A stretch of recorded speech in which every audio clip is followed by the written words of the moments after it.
Okay. And I know that Sagittarius, you guys are going through the Saturn. I believe Saturn's in your first house, and I completely understand what that's like. Being a Libra sun, Saturn spent some time in my house, first house, and I just have to tell you that there is growth and opportunity to come of it. It feels sometimes like you're fighting the waves and trying to stay afloat, but believe me, the lessons that are learned of Saturn, and we don't want to have to learn lessons, but let's just say the experiences and opportunities that come up with Saturn allow us to grow and evolve and better things to come. So just remember, there's always light at the end of the tunnel, and you may be having a great time with Saturn. Some people look at it as like a Mercury retrograde. When Mercury's in retrograde and things feel stalled, delayed, then it does. It feels that way. But you don't have to see it. You see it like that. You can visit it as, and I said visit. It really is like revisit. It's like having old friends coming into your life. It's revisiting what you're doing in your life and seeing if that's working for you. So you can look at Saturn as the same way. It's going to bring opportunities up for you to grow for the future. All right. Well, okay, Sagittarius, let's take a look at these cards. Interesting. I'm going to put these two over to the side so you can actually see. The first three cards are all women. Interestingly enough, the card depicts women. So, you have some feminine intuition, second chakra stuff that would be good to work with. Second chakra is, well, like the color of this candle right here. As you can see, it's sort of an orange. That's in your lower abdomen area. Feels like physically, especially for females, any type of menstrual cycles or postpartum depression, anything like that. I'm not really sure why that's coming up with this, but it is anything else that if you're in your later years of womanhood, then of course you have the change of life. So that's coming up here. There's a lot of feminine aspects in these first three cards. That's all I'm pointing out. Okay, so the first card is the Ten of Swords. And the Ten of Swords represents the end of an idea, the end of a situation that you have not been happy with, that has not served you well. This could be a relationship or a partnership or a business decision or a career, but you're ready to, what she's doing here, and I'm glad the camera refocused, but what she's doing here is she's has a ritual, and she's celebrating the fact with the kettle in the middle, and you see the smoke coming out from the kettle going into the woods. She's celebrating the fact that there is still life. There is still more to this, Sagittarius. So the Ten of Swords, which are surrounding her, she's acknowledging what has not been great for her. If it's been a relationship and it just hasn't worked and you've tried at it, it's like, you know what, this is the end. A lot of times in most cards, the Ten of Swords is someone lying flat down, face down with 10 swords in their back. It's a little graphic, but that's pretty much means that, okay, you've had it, you're done with the situation, it's over, you're ready to move on. The Ace of Swords would be next, and that's brand new ideas, victory, happiness. So some of you might be reminiscing, or I want to say almost celebrating the fact that maybe, something has come to an end. Because interestingly enough, the very first or the very next card that comes up afterwards is the same as the Magician card. So now you're ready to create your own life, create your own destiny. This may have felt like that your destiny was in other people's hands, but you're ready now to create anew. Even in this Saturn period, it's, hey, no time like the present to tune into who we are and create what we want. And she has the pentacle for money, the cup for her emotions, the sword for ideas and thoughts, and of course the wand for inspiration. And so you could be, on in the physical level, you could be leading a project. You could be owning or opening up a new business. You may own a business and you just have some new implementation of ideas that are exciting you. But it feels like for a lot of you Sagittarians, you're ready to move forward after this, whatever this Ten of Swords. A lot of times the Ten of Swords is like, it can even mean something drastic has happened in your life. Maybe you've had someone who didn't treat you well, or there was it can mean physical violence. So I'm not putting that out there. We don't want it to ever be, but you're past it. You're getting over it. You're creating anew. Thank goodness. And for those of you who are still maybe in a situation, then of course there's always support and there's help, right? Okay, so on to the new, and interesting, see the hats there. The next card is the High Priestess. Now I love this card, and I love the High Priestess because she represents our internal spiritual selves, who we can turn into and tune into when the going gets rougher and the chips may be down a little bit. But it's not only that. The High Priestess, she's a knower and a seer of all things spiritual. I mean, she understands that there's cycles in life where they're not so great. Life is not, a bowl of cherries or a day at the beach. But she understands that this too shall pass, and she really goes into herself and she creates magic with this. She pays attention to the moon. And I think I said at the beginning of the video, I hope I did, that the new moon is in Sagittarius. Yay, you guys. I don't think I mentioned it, that the new moon in Sagittarius on the 29th of November. It's a great time to benefit from new ideas and information. So pay attention to what others are saying. Pay attention to your own intuition, because this moon right here is a reflection of what she's creating. So she's tuning into the stars, the skies, the planets. If you're an astrologer, if you're into astrology, you may really want to pay attention to your astrology, your sun, moon, and natal chart, and where those lie.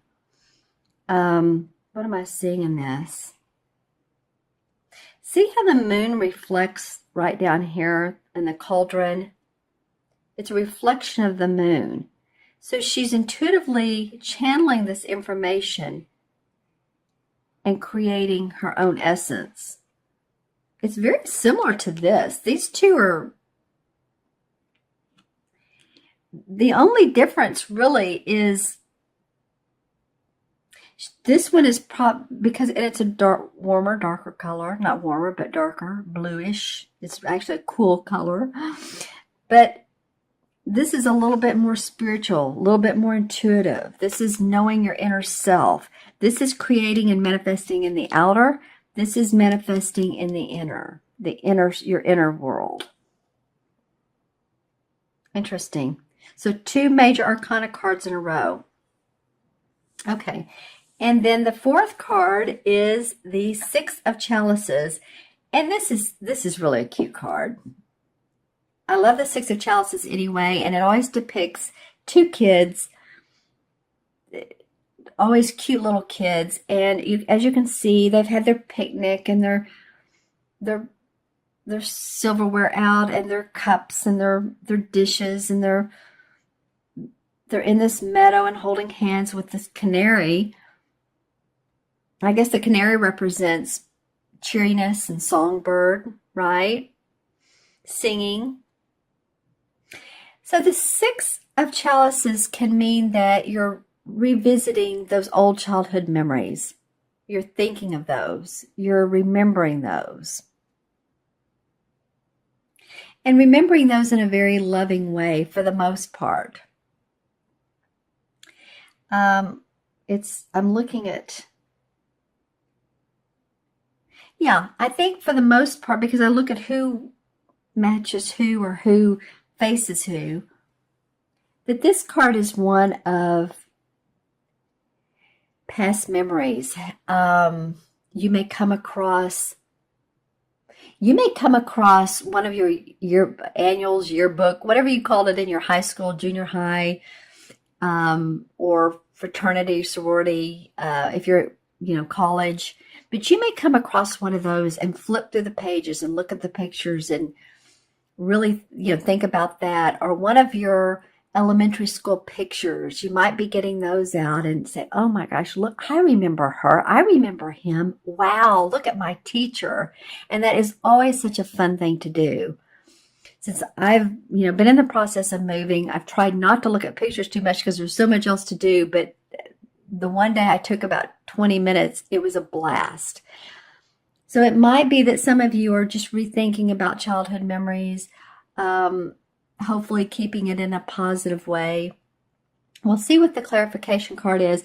Every so often, this card can come up and mean a memory that you didn't like, and you've had to let go of limiting beliefs because maybe you and your father didn't get along, or you don't feel like you were heard or treated right. That can come up. So, that it can all come up. This could be the end of November, a little bit emotional for some of you. The last card is the Two of Wands. Well, the Two of Wands is basically about clarifying what you want to do in your life, your work. She's happy. I mean, she's at her home and she has this orange door, which is, again, about second chakra. And she's waving. So it's the beginning of, after the Ace of Wands, where there's this new idea, there's this new inspiration. She's now started to pull it together. So it could be you and a partner working together, or a lover, or, romantic relationship, you and another person, because two is always about duality or the coming together of two. But it can just mean that you're starting to see reflections of a happy life through what you're doing, that your home is important to you, and that you're reflecting on how I can make it more cheerful, adding pillows, adding artwork, adding furniture, or taking out what you don't need any longer, taking out the pieces that you don't want. I say pieces of furniture, and adding in a few touches that you do. Bring in flowers, because that feels to me like that's creative inspiration for you guys. Okay, my friends, you really all have 5 cards, and I had to choose them because they fell on the floor. So I'm not going to ignore that. Let's pull some clarification cards and see what. Well, this one turned up, so we're going to go with it. That's the Four of Swords. That's about needing rest, meditation, so that you can, rest up. If you've been tired, or if the Saturn has been a behind, a bee in your behind, a bee in your bonnet, then take some rest in R&R. Which is actually the same thing. But as you can see, this also denotes a little bit of spiritual flavor with the symbolism. And it almost looks like he's at a church or at a spiritual synagogue, whatever it may be. So in doing so, that you will gain your inner awareness. You'll feel like when you get out of this mode, that you're ready to move again, ready to go again. Some of you may have had surgery or just need to rest your body if you've been sick. That sometimes comes out of this as well. Okay, well, the Six of Rods flew out. Sagittarius, for some reason today, the cards are active with you. Six of Rods is about being acknowledged and celebrated and accomplished by other people. In your organization, in your work, the great work that you've done. So that's awesome that comes up. I don't even know which card it comes up around, but it did come up. So some of you really seeing some acknowledgement around that. The Hermit card, again, taking a time out. It's in reverse. The World card, if you do that, then you're going to see huge accomplishments, huge growth. And the Ten of Pentacles has to do with your money, feeling in place, family inheritance. So some of you may be receiving some of that. And the Sun card, oh my gosh. So the clarification cards are actually pretty nice. Wow. If you can see here, especially these four, but also the Hermit.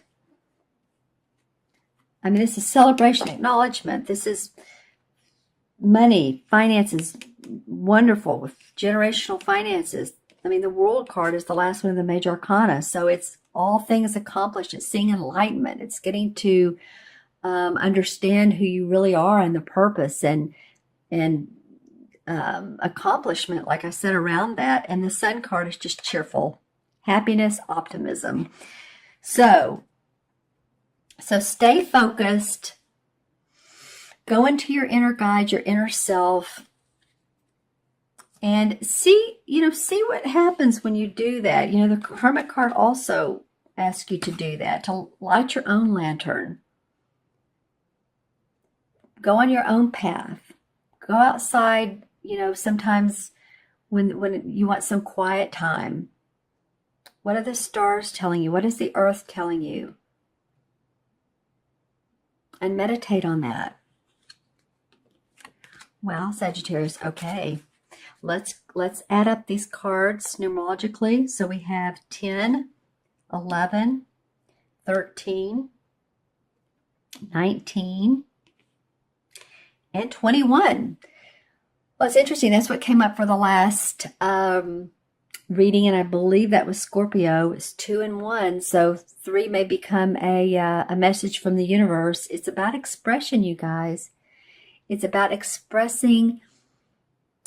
Okay, what feels to me is expressing yourself in your most, your highest. How do I want to say this? The best way you can. Expressing your values, expressing your heart, what you want in life, and not only talking to other people about it, but write it down. Make some notes to yourself or mental notes to yourself. How do I want my life to look? Because you got a variety of cards here that really talks about that.